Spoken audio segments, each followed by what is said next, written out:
Olá pessoal, na aula de hoje nós vamos falar sobre as características dos ácidos nucleicos e de que forma essas moléculas estão relacionadas com o nosso código genético, com a manifestação das nossas características hereditárias. São dois tipos de ácidos nucleicos, né? Esses ácidos nucleicos, eles são assim chamados pelo seu caráter ácido e por terem sido originalmente descobertos no núcleo das células no século XIX. A partir da década de 1940, eles passaram a ser estudados, pois se descobriu que eles constituem os genes e são responsáveis pelo armazenamento, na transmissão e no uso das informações genéticas. São dois tipos de ácidos nucleicos: o DNA, que é o ácido desoxirribonucleico, e o RNA, que é o ácido ribonucleico. Em relação à composição química, as características desses ácidos nucleicos, né? Esses ácidos nucleicos, eles são compostos por monômeros, que são chamados de nucleotídeos. E qual seria a estrutura de um nucleotídeo? Um nucleotídeo, ele é formado por um grupo fosfato, que é representado aqui por essa forma esférica, né, com a letra P, tá? Que é o fosfato, o ácido fosfórico. Ele contém um açúcar do grupo das pentoses, né? Que no caso do DNA, a pentose dele é a desoxirribose. Nós vamos falar mais à frente sobre isso. E no caso do RNA, a pentose dele é a ribose, tá? E também por uma base nitrogenada. Então, esse conjunto formado por fosfato, pelo açúcar do grupo das pentoses e pela base nitrogenada é o que nós chamamos de nucleotídeos. Tá? Então, cada ácido nucleico desse, ele é formado por milhões de nucleotídeos, milhões de unidades dessas, né, que são os nucleotídeos, tá? No caso, qual a formação, né, de um nucleotídeo? Aqui, do ponto de vista molecular, nós temos a estrutura aqui do ácido fosfórico, que é o fosfato, né? Aí a gente percebe que nós temos o fósforo da nossa tabela periódica ligado ao oxigênio e ligado aqui a 3 hidroxilas, né? Que é esse grupamento OH, né? No grupo das pentoses, que são os açúcares, a desoxirribose, ela é formada, né? Ela é chamada, né, de açúcar do grupo das pentoses, porque ela possui essa estrutura aqui que lembra um pentágono, né? Ela é uma molécula formada por 5 carbonos, né? Ela lembra esse formato de um pentágono aqui. No caso do DNA, esse açúcar é a desoxirribose, por isso que nós falamos em ácido desoxirribonucleico.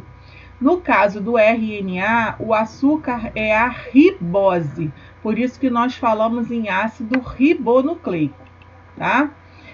Qual a diferença entre a desoxirribose e a ribose? Olha, a estrutura é muito semelhante. A diferença é que na desoxirribose nós temos aqui apenas um hidrogênio e na ribose nós temos aqui o hidrogênio ligado ao oxigênio. Então nós temos a formação aqui de uma hidroxila, tá?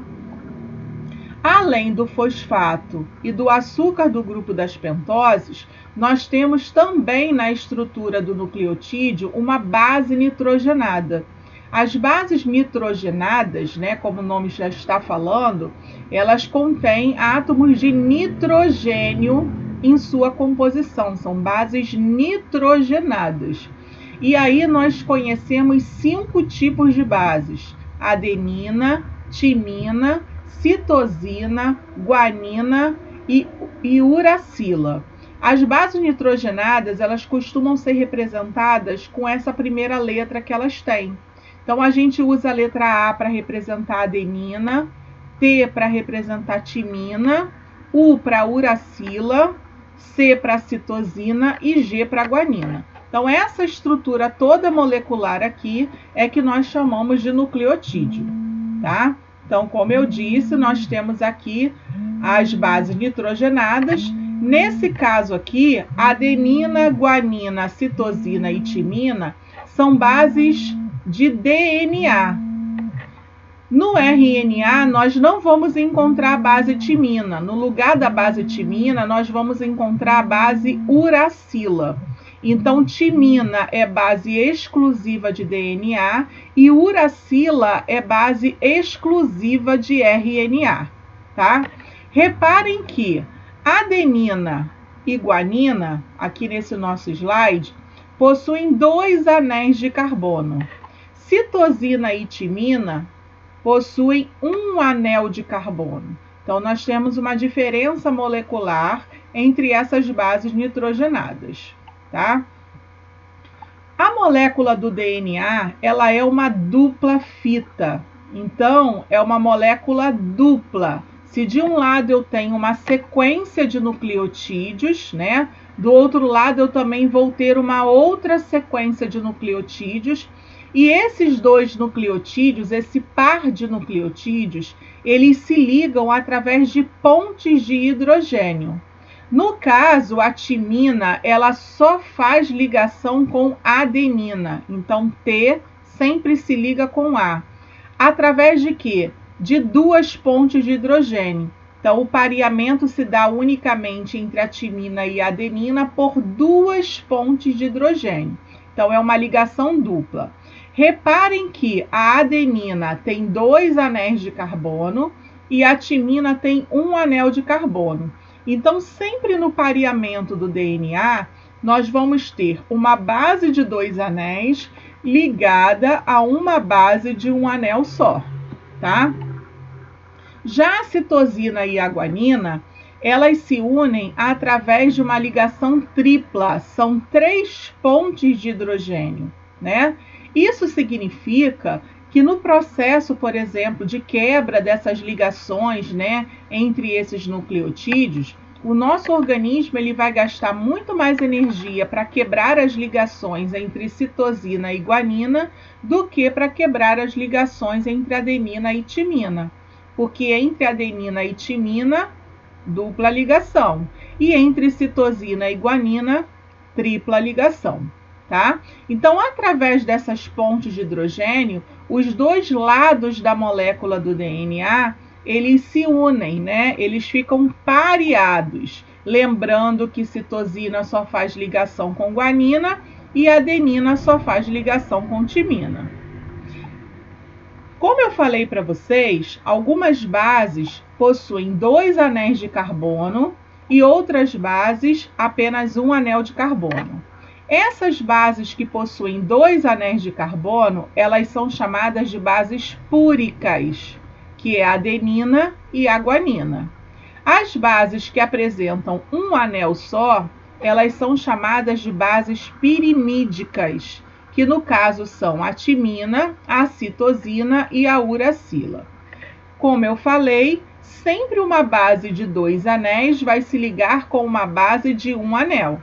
Então, a adenina tem 2 anéis, faz ligação com a timina, que tem 1 anel. A guanina tem 2 anéis, faz ligação com a citosina, que possui 1 anel. A uracila é a base que substitui a timina na molécula do RNA. E ela vai se parear com a adenina, tá? Então, timina é exclusiva de DNA e uracila é exclusiva de RNA. Então, quanto à composição, um anel de carbono, 2 anéis, essas bases podem ser pirimídicas ou bases púricas, tá? Aqui nós temos a formação das 2 moléculas de DNA, porque, como eu disse, é uma molécula dupla, né? Então, desse lado, eu tenho um nucleotídeo, aqui eu tenho fosfato, a desoxirribose e a base citosina. Ela está ligada através de 3 pontes de hidrogênio com um nucleotídeo que possui guanina, a desoxirribose e o fosfato. Então, se de um lado eu tenho citosina, do outro lado a guanina. Se de um lado eu tenho a guanina, do outro eu vou ter a citosina. Entre citosina e guanina, tripla ligação de hidrogênio. Se de um lado eu tenho a timina, do outro eu vou ter a adenina. Se de um lado eu tenho adenina, do outro eu vou ter timina. Timina e adenina se ligam através de dupla ligação de hidrogênio. O fosfato e a desoxirribose, eles se repetem em todos os nucleotídeos. O que diferencia um nucleotídeo do outro é justamente o tipo de base nitrogenada que nós vamos encontrar ali na composição, tá? Então, essa aqui é a estrutura de uma molécula dupla de DNA. Aqui nós temos o formato helicoidal, né, que lembra aqui a escada caracol, tá? É uma dupla hélice, mostrando aqui, né, no modelo esquemático, como seria o mais parecido com a molécula do DNA, tá? Então, funciona como se essas ligações entre as bases nitrogenadas fossem os degraus dessa escada caracol e o fosfato e a desoxirribose fossem os corrimãos dessa escada, tá bom? Então, essa seria a estrutura do DNA. Aqui nós temos as diferentes representações da molécula de DNA. Aqui nós temos o modelo planificado, tá? Reparem que nós temos o fosfato, a desoxirribose e a base nitrogenada. O conjunto desses três elementos forma o que nós chamamos de nucleotídeo. Aqui nós temos um dos lados da molécula de DNA, o outro lado. Cada um desses lados nós chamamos de hemimolécula, é como se fosse a metade de uma molécula, tá? Aqui nós temos a representação da dupla hélice, no meio aqui colorido mostrando, né, as ligações entre as bases nitrogenadas, o que está em vermelho e amarelo, timina e adenina, né, dupla ligação, e o que está em azul escuro e azul claro, guanina e citosina, a tripla ligação. E aqui a representação, né, onde essas esferas representam os átomos, né, que estão presentes aí nessa molécula do DNA. Então, são três representações aí da mesma molécula. O DNA, ele armazena as nossas informações genéticas. Nós herdamos o nosso DNA dos nossos pais, né, através das células gametas. Esse DNA, ele vai estar presente em estruturas que nós chamamos de cromossomos. A espécie humana, ela tem um número diploide de 46 cromossomos. Então, em cada um dos nossos genitores proporcionou a metade desses cromossomos, ou seja, um elemento de cada par de cromossomos, através das células gametas, o espermatozoide e o óvulo. Então, 23 cromossomos do pai com 23 cromossomos da mãe deram origem à nossa primeira célula, que foi o zigoto, né, com 46 cromossomos. Então, as diversas mitoses, né, que esse zigoto sofreu, deu origem ao nosso organismo por inteiro, tá bom? Então, o DNA, ele é o armazenador das nossas informações genéticas. Então, todas as informações, né, para a síntese, né, de uma proteína, para a manifestação de uma característica no nosso organismo, todas as informações estão presentes na molécula do DNA. E onde é que entra, né, o papel do RNA nisso tudo aí? Essas características presentes no nosso organismo, elas são desencadeadas através da produção de proteínas.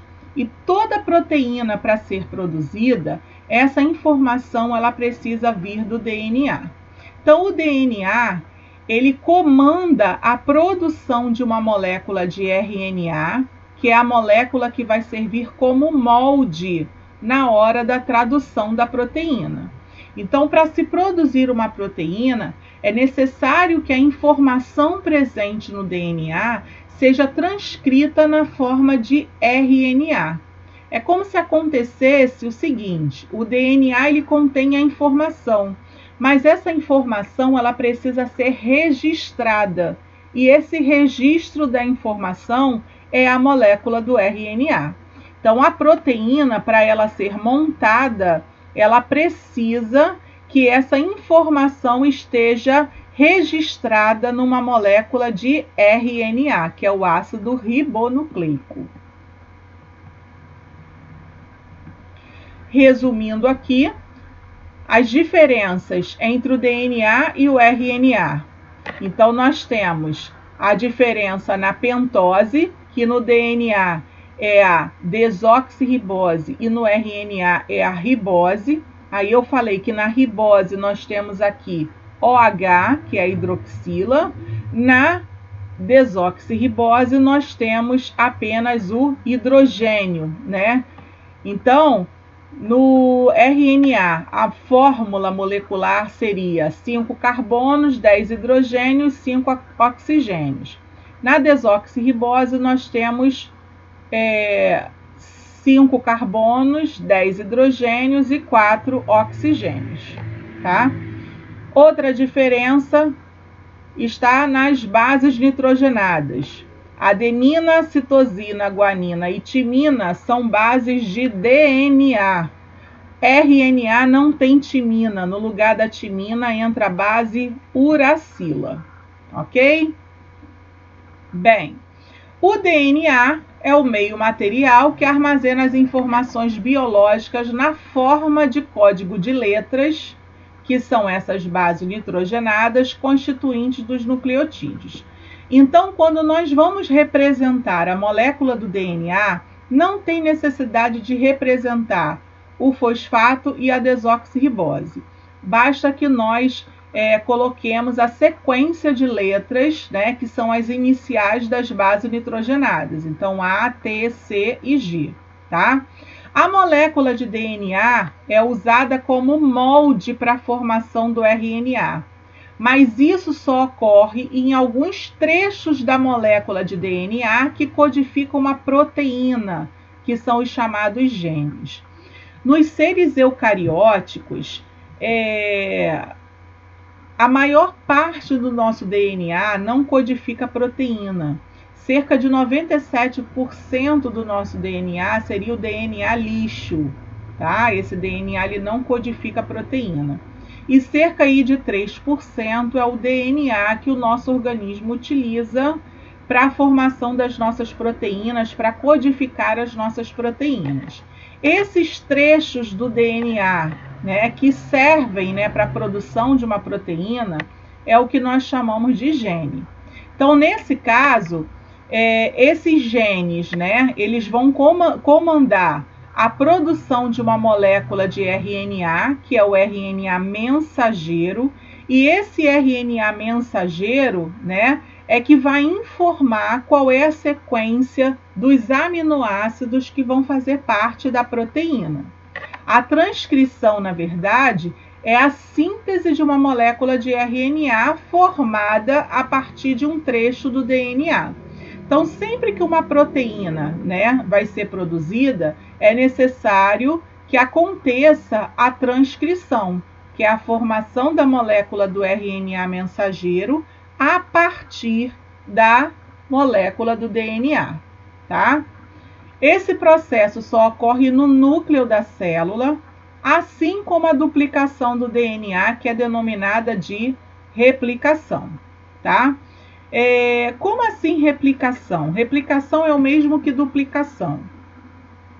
A célula vai produzir proteína, geralmente, quando ela precisar fazer uma divisão celular. Para que cada célula receba o seu conjunto inteiro de cromossomos, é necessário que esse DNA ele se duplique. Então, essa duplicação do DNA para a formação de novas células, nós chamamos esse processo de duplicação ou replicação, tá? O RNA mensageiro formado contém a informação que determina a sequência de aminoácidos de uma proteína, sendo assim direciona a síntese proteica. Corresponde a apenas 5% do total de RNA da célula e atua transportando a informação genética do núcleo da célula eucariótica ao citosol, onde ocorrerá a biossíntese proteica e é utilizado como molde nessa biossíntese. Então, replicação e transcrição acontecem no núcleo da célula. A tradução da proteína acontece no citoplasma, no citosol. Como é que isso acontece, né? A primeira etapa da síntese de proteínas é a duplicação do DNA. Então, imagine que nós tenhamos aqui uma molécula de DNA. Eu tenho aqui os dois lados dessa molécula, é uma dupla fita. Reparem que eu tenho adenina ligada com timina, citosina com guanina, timina com adenina e por aí vai, né? Imaginem então milhões desses nucleotídeos aí formando os genes. Em primeiro lugar, existe uma enzima chamada de helicase que ela vai abrir as pontes de hidrogênio entre essas bases nitrogenadas. Então, a primeira etapa do processo é o rompimento dessas pontes de hidrogênio e a separação desses dois lados da molécula. Uma outra enzima, que é a chamada DNA polimerase, ela age soldando nucleotídeos novos a cada um desses lados da molécula. Então, reparem que o que está de azul mais escuro pertencia à molécula antiga. E o que está agora de azul mais claro são os nucleotídeos novos que a DNA polimerase está soldando aqui a esses nucleotídeos antigos. Então, a DNA polimerase vai fazer com que a timina se ligue à adenina, a guanina com a citosina, a adenina com timina, isso dos dois lados da molécula. De modo que no final eu tenha duas moléculas ao invés de uma só, como eu tinha aqui no início. Cada molécula nova, ela contém uma parte que já pertencia à molécula original e uma parte nova, né, proporcionada aí pela DNA polimerase. Por causa disso, né, essa duplicação do DNA, ela é chamada de semiconservativa, porque cada molécula nova, ela está conservando uma parte que já pertencia à molécula original, tá bom? Além disso, essas duas moléculas novas, elas são idênticas entre si e idênticas à molécula original.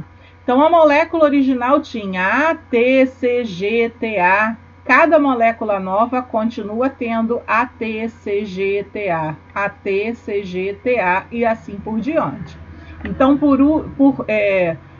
resumindo, a duplicação é semiconservativa. Duas moléculas novas foram formadas, mas cada uma mantendo a metade da molécula antiga, tá?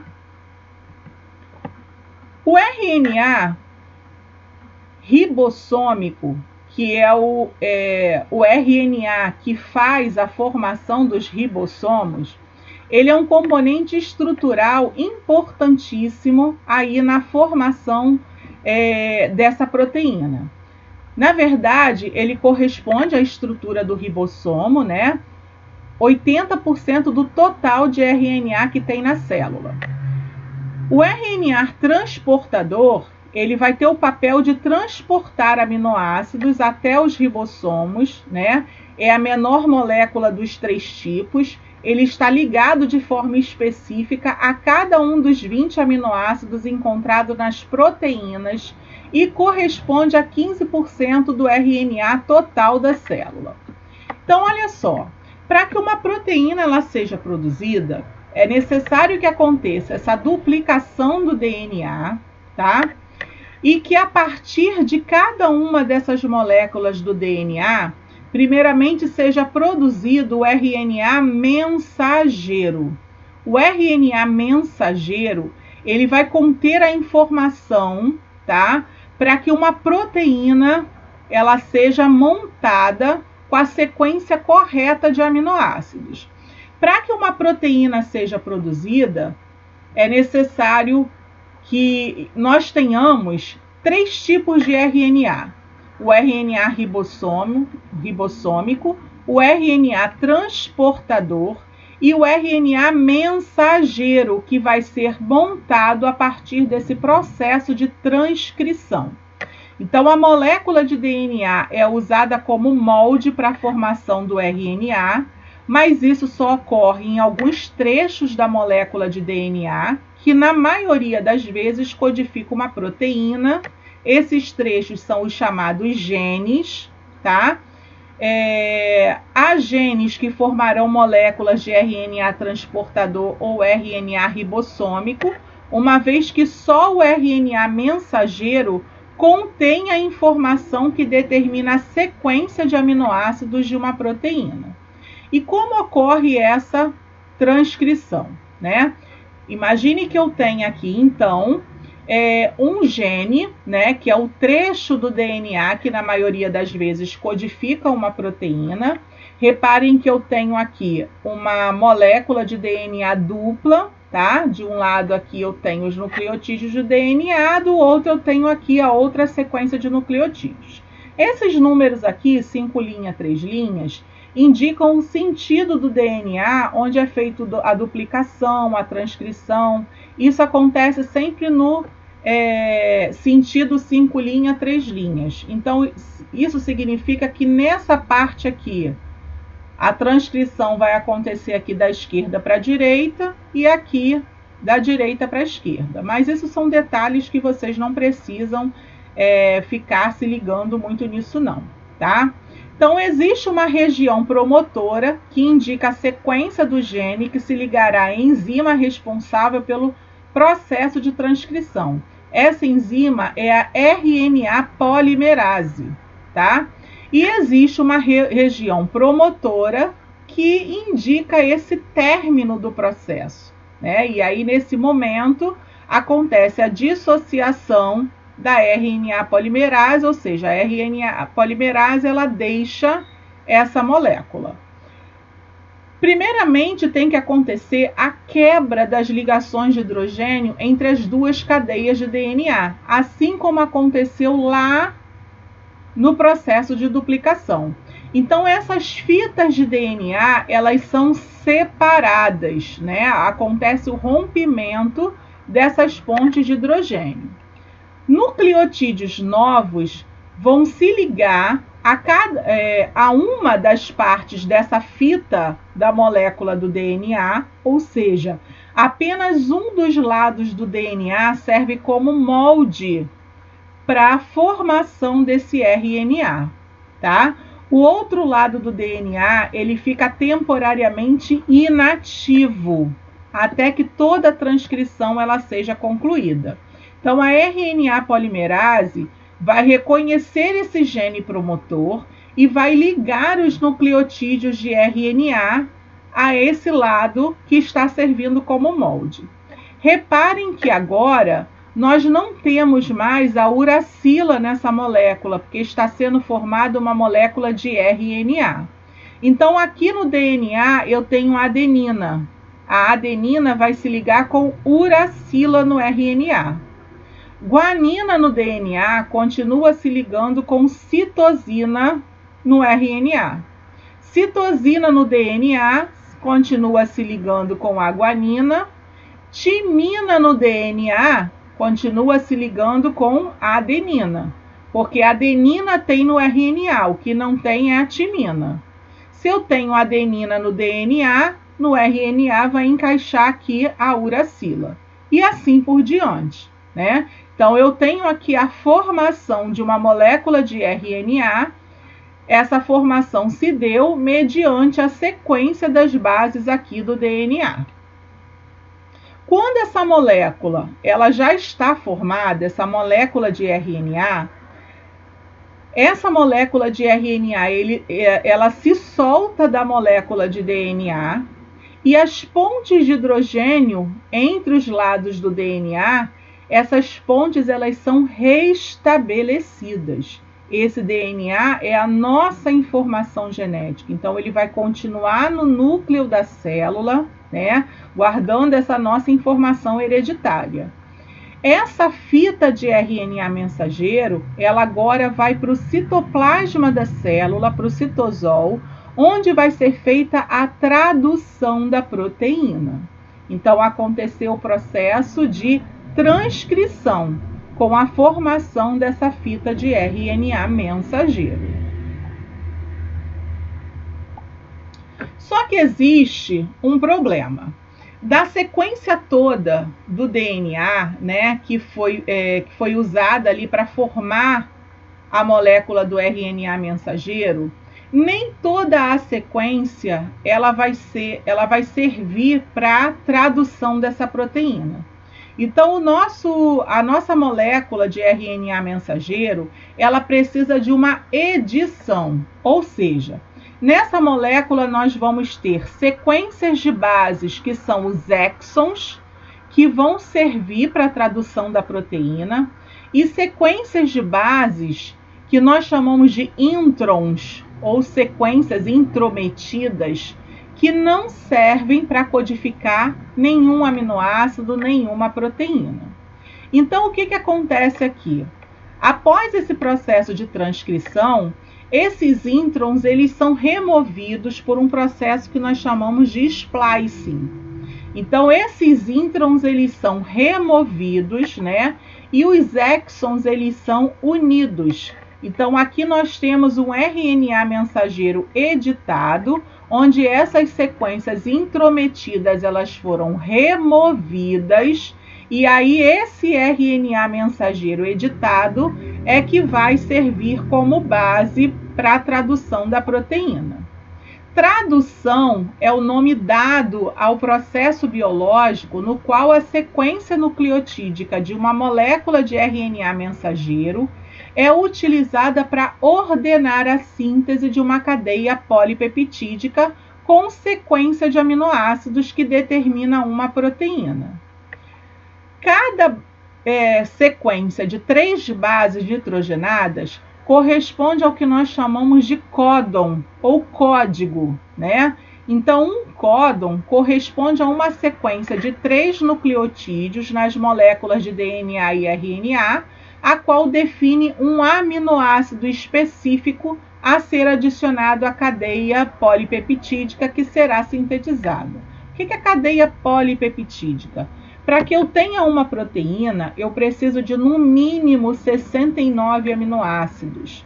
Então, se eu ainda não atinjo esse número, aquela molécula é apenas um polipeptídeo, tá? Cada aminoácido é chamado de peptídeo. Se eu tenho muitos aminoácidos, eu tenho um polipeptídeo.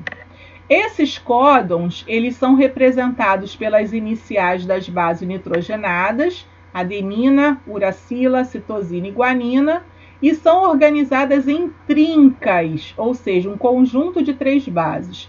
Então, cada trinca corresponde a um códon, tá? E cada códon está codificando ali um tipo de aminoácido. O código genético, na verdade, a nossa tabela do código genético, ela tem ali 64 códons distintos, né? São 64 combinações ali de 3 bases. Sendo que desses 64 códons, 61 se referem aos 20 aminoácidos que nós conhecemos, tá? E 3 indicam o final da tradução da molécula de proteína. Se eu tenho 20 aminoácidos e 61 códigos, significa que esses aminoácidos eles vão se repetir em diferentes códigos, tá? Então, nessa tabela do código genético, né, o que eu tenho aqui? Né? Eu tenho as 64 combinações, né, entre as bases nitrogenadas. Cada conjunto de 3 bases se refere a um tipo de aminoácido, só que esses aminoácidos eles podem se repetir em diferentes códigos. Então, eu tenho aqui esses 2 primeiros códigos que se referem à fenilalanina. Eu tenho aqui 6 códigos que se referem ao mesmo aminoácido leucina. Eu tenho 3 códigos aqui para isoleucina. Metionina só tem um código para ela, tá? O triptofano também só tem um código para ele. Os outros aminoácidos têm mais de um tipo de código. Para eu procurar esses códigos nessa tabela do código genético, essa primeira coluna indica a primeira base do código. Então, se eu quero procurar AUC, eu vou vir aqui, letra A é a primeira base. A segunda base é o AUC. A segunda base eu vou procurar nessa linha. Então, AUC, o U está aqui. Então, o que eu estou procurando está aqui nessa região. A terceira base eu vou procurar nessa coluna aqui. Então, AUC, nessa região aqui, eu tenho o aminoácido isoleucina, tá? Se eu quiser procurar GCA, a primeira base é G, tá aqui. A segunda base é C. Então, na direção do G, ó, G com C. E na direção do A, tá aqui, ó, alanina, GCA. Então, essas são as combinações possíveis, né, de bases nitrogenadas e os aminoácidos a que se referem, tá? Como eu falei para vocês, né? Aqui eu tenho alanina, tem 4 códigos para alanina. Arginina, tem 6 códigos para arginina. E assim por diante. Como existe mais de um tipo de código para cada tipo de aminoácido, se eu disser para vocês o código, então, por exemplo, se eu falar CGU, vocês vão saber que se refere ao aminoácido histidina. Mas se eu falar simplesmente o nome do aminoácido, eu quero o código que se refere à leucina. Vocês não vão saber o código exato, porque nós temos aqui, ó, 6 códigos para esse mesmo aminoácido, que é a leucina. Por causa disso, o nosso código ele é chamado de degenerado.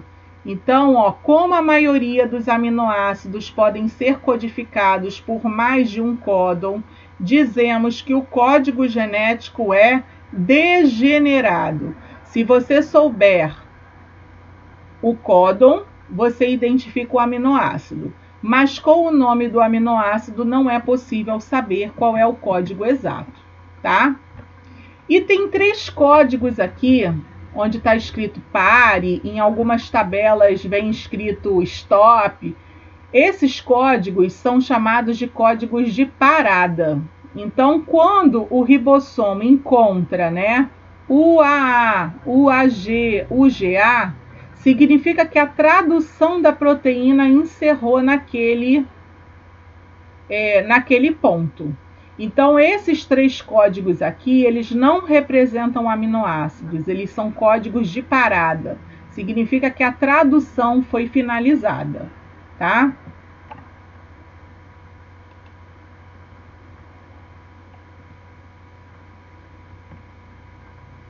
Então, aqui, só para mostrar para vocês o nome, né, referente a cada sigla desses aminoácidos, tá? Em um gene, a sequência de bases de uma das cadeias do DNA é transcrita na forma de uma molécula de RNA mensageiro, que por sua vez será traduzida em uma cadeia polipeptídica, ou seja, numa proteína. Então, cada trinca de base no RNA mensageiro corresponde a um aminoácido, tá? Nossa, o que aconteceu aqui?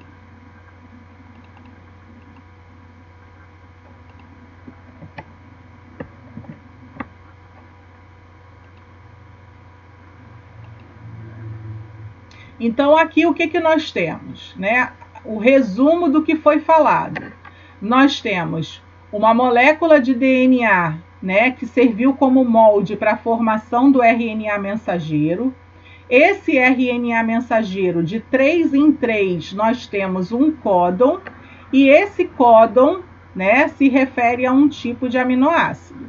Então, ó, lá na tabela, UGG é o triptofano, UUU, fenilalanina, GGG, glicina, UGA, serina.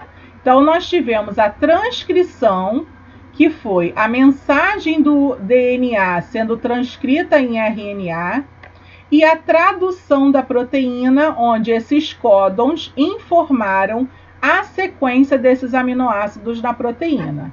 Esses aminoácidos, eles se ligam através das ligações peptídicas. A ligação entre dois aminoácidos é chamada de ligação peptídica. Só para a gente relembrar, né? Cada aminoácido, ele tem duas partes, né? Comuns a todos eles. Num dos lados nós temos o radical amina, que é o NH2, e do outro nós temos a carboxila, que é o COOH. Então, todo aminoácido ele é formado por um carbono central, ligado a um hidrogênio, ligado a um radical, que é a parte que fica diferente de um aminoácido para outro. Esse carbono central está ligado a uma amina e a uma carboxila. Na ligação peptídica, a hidroxila da carboxila de um aminoácido se une a um hidrogênio da amina do outro aminoácido, formando uma molécula de água, H2O. Essa molécula se desprende aqui durante essa reação química, né? Que é uma reação de síntese por desidratação ou reação de condensação.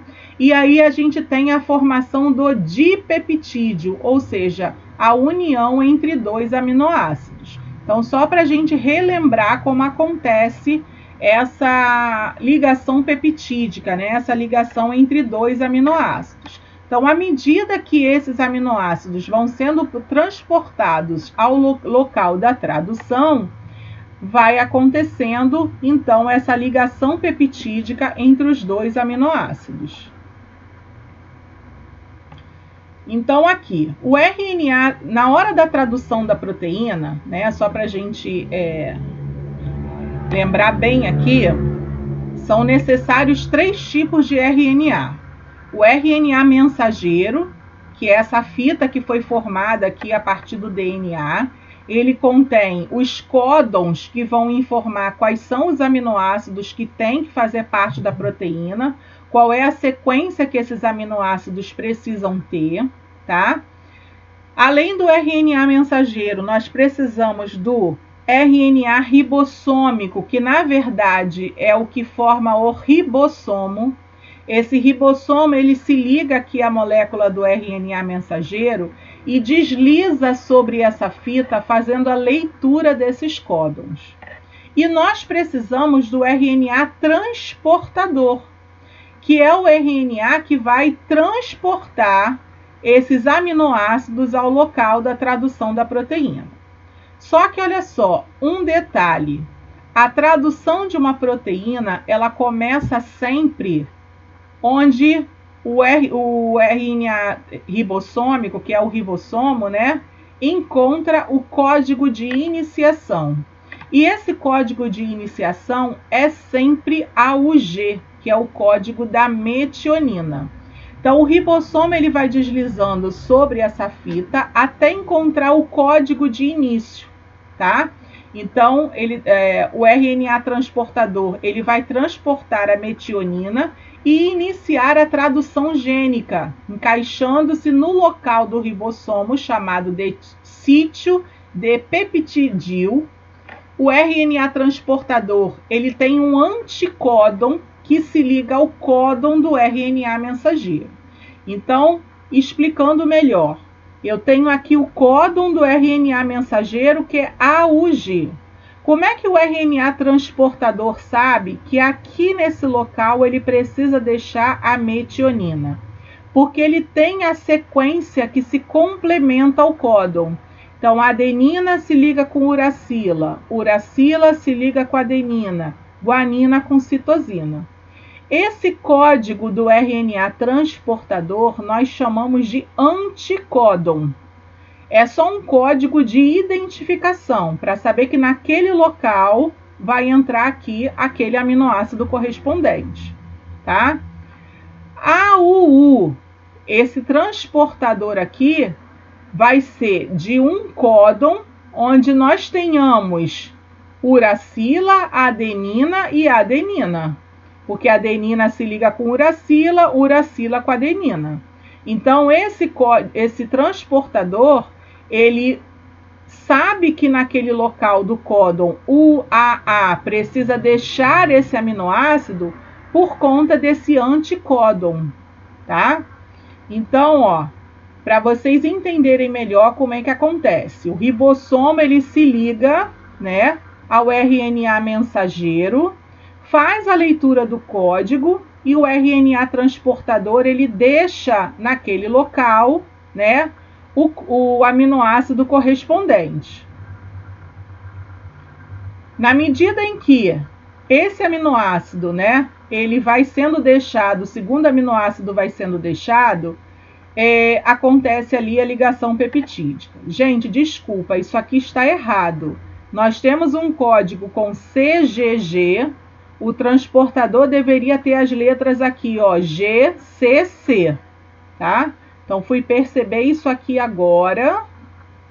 Aqui tem que ser um transportador que tenha o anticódon GCC, que são as bases que se complementam a esse códon, tá bom? Por favor, desconsiderem aqui essas letrinhas que estão aqui em cima, porque não é o anticódon correto. Então, à medida que o ribossomo se desloca sobre uma cadeia de RNA mensageiro, a cadeia polipeptídica ela vai sendo traduzida. Aqui está certinho, ó, A com U com A, C com G. Então, esse RNA transportador trouxe aqui a isoleucina, que é o terceiro aminoácido, para essa cadeia polipeptídica. E assim por diante, tá? Até que vai chegar o momento em que esse ribossomo ele vai encontrar o códon de parada. E aí, nesse momento em que ele encontra o código de parada, significa que a tradução da proteína terminou ali, tá? Então, com o deslocamento do ribossomo, aminoácido leucina chegando, ligação peptídica acontecendo,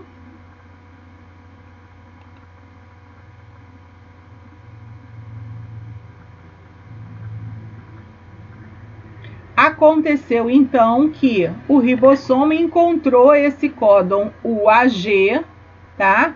Que não codifica nenhum aminoácido correspondente. Quando isso ocorre, o sítio é ocupado por uma proteína denominada fator de liberação. E todos os participantes do processo se separam. Então, existe ali uma proteína, né, naquele momento, que ocupa ali aquele local, né? Essa proteína é chamada de fator de liberação. E nesse momento, né, depois que essa proteína ela se encaixa naquele local, né, esse ribossomo ele se dissocia, assim como esse fator de liberação, tá? E esse polipeptídeo ele é liberado para ser utilizado na formação de alguma proteína, ou seja, a proteína ela está formada, aqui nós temos um polipeptídeo recém-sintetizado.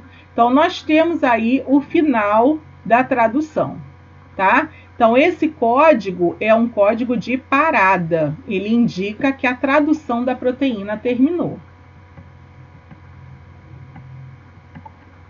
À medida que o ribossomo se desloca sobre uma cadeia de RNA mensageiro, traduzindo sua mensagem na forma de uma cadeia polipeptídica, outro ribossomo pode também iniciar a tradução do mesmo RNA mensageiro.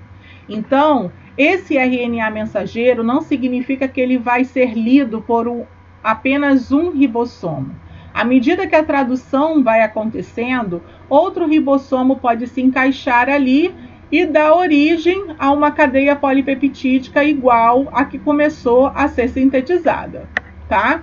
O conjunto formado por vários ribossomos traduzindo um mesmo RNA mensageiro é o que nós chamamos de polirribossomo. Isso para poder agilizar o processo, tá? Resumindo, os tipos de RNA que nós precisamos para a tradução da proteína: o RNA ribossômico, que forma o ribossomo e vai fazer a leitura, né, desses códons; o RNA transportador, que vai transportar os aminoácidos até o ribossomo. Ele contém o anticódon referente ao códon do RNA mensageiro. E o RNA mensageiro, que contém a informação sobre a ordem em que devem ser unidos os aminoácidos constituintes da proteína. Então, esses 3 tipos que são imprescindíveis na hora da produção, da tradução da proteína, tá? Agora eu preciso chamar a atenção de vocês para o seguinte: existe uma diferença na tradução da proteína entre seres procarióticos e eucarióticos. Todos sabem que os procarióticos são aqueles que a célula não possui o núcleo individualizado, então esse DNA ele está disperso ali no citoplasma da célula. Como exemplo, nós temos as bactérias. E os eucarióticos são aqueles, né, que as suas informações genéticas estão individualizadas ali, formando um núcleo, por conta dessa membrana, né, que é a carioteca, tá? Nos seres procarióticos, a molécula de RNA mensageiro transcrita por uma unidade de transcrição contém, em geral, informações para a síntese de mais de uma cadeia polipeptídica correspondendo a mais de um gene. Então, veja bem, a bactéria ela tem uma única molécula de DNA circular, né?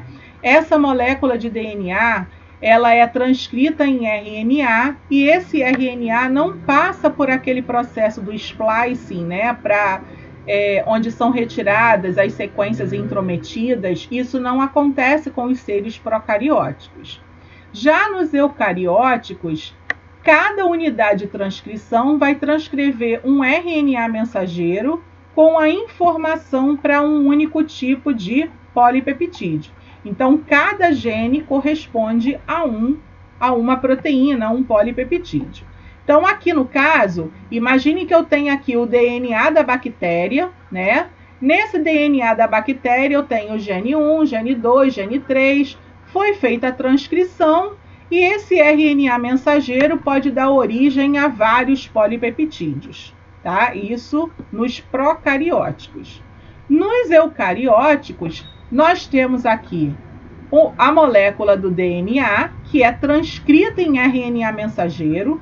Esse pré-RNA mensageiro passa por aquele processo de splicing, onde os introns são removidos, e aí nós ficamos só com os exons, né? Esses exons é que vão formar a molécula do RNA mensageiro, e esse RNA mensageiro vai dar origem a um polipeptídeo, e não vários, como acontece nos procarióticos, tá? Gente, esse trecho do DNA que vai informar, né, que vai servir como molde para a produção do RNA mensageiro e que vai servir, né, para dizer qual é a sequência dos aminoácidos que tem que entrar na proteína, é o que nós chamamos de gene. Então, o gene é o trecho da molécula do DNA que informa, a partir da sequência de bases, os aminoácidos que vão compor uma proteína. Isso que é o gene e é o nosso objeto de estudo da genética, ok? Então, agora nós temos aqui algumas questões para a gente perceber se realmente o conhecimento ficou bem sedimentado, tá? Então, eu tenho aqui uma questão da Universidade Federal de Uberlândia, Minas Gerais, que diz o seguinte: o aminoácido leucina pode ser codificado por mais de uma trinca de nucleotídeos do DNA, AAT, GAA e outras. Assim sendo, podemos dizer que O código genético é degenerado, o que significa que um aminoácido pode ser codificado por mais de uma trinca. Perfeito, nós vimos que na tabela um aminoácido pode ter mais de um tipo de códon para ele, tá? A alternativa 2 diz que um aminoácido pode ser codificado por apenas uma trinca de nucleotídeos do DNA. É errado, que a gente acabou de dizer o contrário. Assim como a leucina pode ser codificada por diferentes trincas, uma determinada trinca também pode codificar diferentes aminoácidos. Não, o oposto não é verdadeiro, tá? Então, nós temos como resposta certa a letra C. A única alternativa correta é o número 1. Segunda questão. Uma proteína tem sua sequência de aminoácidos determinada pelas trincas de bases presentes na molécula de DNA correspondente. Abaixo temos algumas dessas trincas e os aminoácidos que as mesmas codificam. Se um segmento de RNA mensageiro tiver a seguinte sequência, como vocês estão vendo aqui, a sequência correta de aminoácidos no segmento proteico será... O que acontece aqui? Nessa tabelinha, a questão colocou bases de DNA. Ó, estou vendo a timina aqui, ao invés de colocar as bases de RNA. Então, nós temos duas opções. Ou passar isso aqui, né, transcrever para RNA, ou pegar o RNA mensageiro e colocar na forma de DNA, tá? Então, o que nós podemos fazer? Pegar esse RNA mensageiro e passar para DNA. Então, ó, citosina se liga com guanina, guanina com citosina, guanina com citosina. Uracila com adenina, uracila com adenina, guanina com citosina. Então, o segmento aqui ele foi passado para DNA, né? E aí depois eu busco aqui na tabela o aminoácido que corresponde.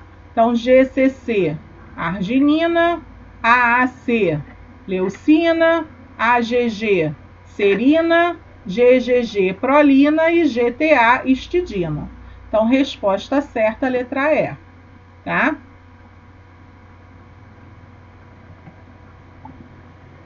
Em relação aos ácidos nucleicos, a única afirmativa incorreta é: participam da síntese proteica que ocorre nos polissomos localizados no citoplasma nas células eucariontes.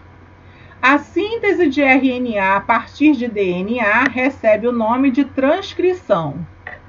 Adenina, timina, citosina e guanina são as bases nitrogenadas do DNA.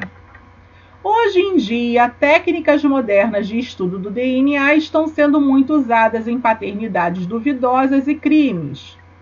Em seres como os vírus, encontramos os dois tipos de ácidos nucleicos, DNA e RNA, espalhados no citoplasma viral. Olha só, gente. Os vírus, eles podem ter como material genético DNA ou RNA, ao contrário, né, dos outros, dos seres vivos. Só que vírus não tem célula. Os vírus, eles são acelulares. Então, nós não podemos dizer que vírus tem citoplasma, tá? E uma outra coisa é que ou eles vão ter DNA ou vão ter RNA. Nunca os dois juntos, tá bom? Então, o vírus ele é formado por uma cápsula de proteína, onde existe uma molécula de material genético, que pode ser o DNA ou o RNA. Tá bom, gente? Então, essa foi a nossa aula que eu preparei para hoje, para nós relembrarmos esse conteúdo que nós já tínhamos visto, para nós entendermos a relação que existe entre os ácidos nucleicos, né, e a formação das nossas proteínas. Então, esses ácidos nucleicos são os formadores, né, dos cromossomos, e nesses cromossomos estão presentes os nossos genes. Espero que vocês tenham entendido. Até a próxima e bom estudo!